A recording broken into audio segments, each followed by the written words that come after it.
Welcome to Novice Newbies, where I will show you some DIYs that I'm either trying out for the first time or that I'm relatively new at.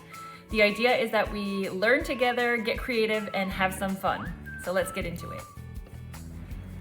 Hey, we're going to be making a little maple leaf dish out of air dry clay for our craft today.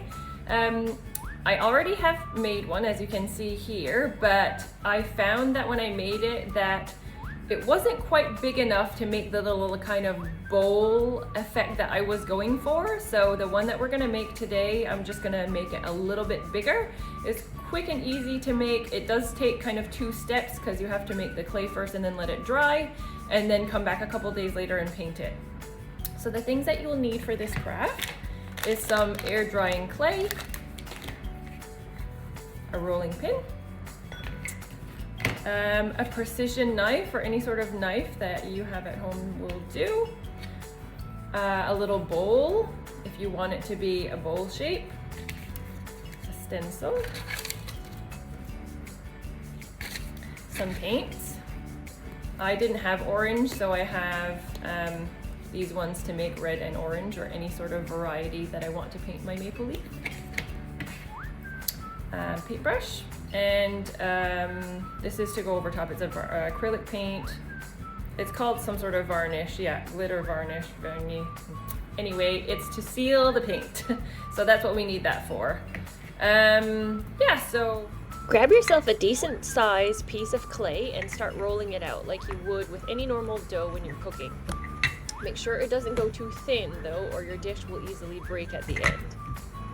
Roll it out until it's big enough to fit your stencil.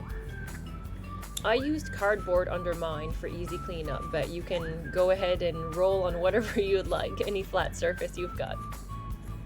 Place your stencil down on the clay and hold it with one hand while using your knife to trace around the stencil with your other hand. If you have a real maple leaf, this will be even better as all the veins in the leaf will imprint on the clay and it will look even better and more realistic. I don't have a real maple leaf with me at the minute, so I used the next best thing, which worked out perfectly fine. The page doesn't exactly stick to the clay, nor does it slide away easily, so it's not difficult to hold it in place while you trace the shape out with the knife.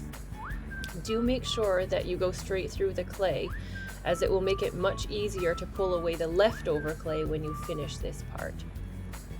I've sped up this portion of the video because it took me a couple of minutes, but please be careful when using your knife, especially if you're going in with a precision knife, as they're quite sharp.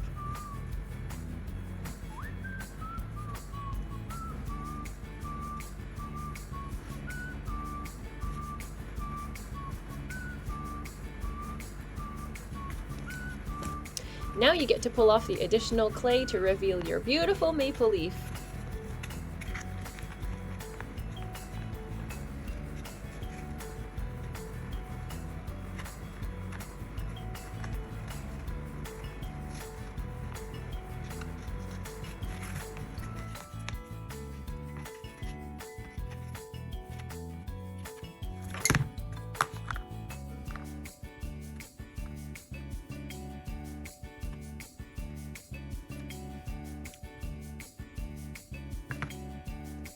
Now, if you've used a real maple leaf, no need to do this step as your leaf will already look amazing with all the natural lines. However, if you have used a stencil like mine, you can use the photo as a guide on how to add some lines into it to make it look more realistic. Also, feel free to freestyle it. I only noticed after that I missed one little bit at the end. Whoops! Ah well, every leaf is different, right?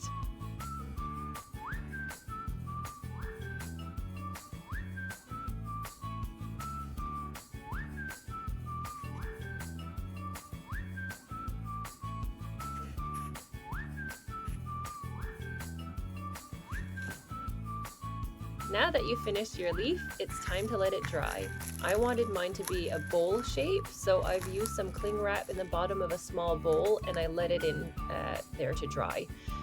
After it had dried for a couple of hours and it had hardened, I flipped it upside down so that the bottom would dry as well.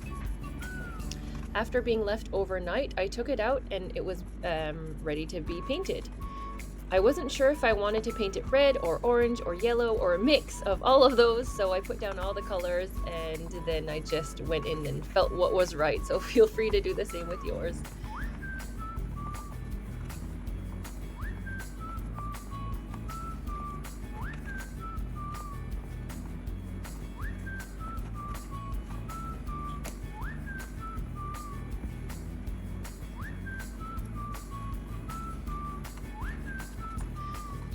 Don't forget to do the sides and the back. And when it's finished drying, I recommend you add 1 layer of varnish to seal the paint that you've done.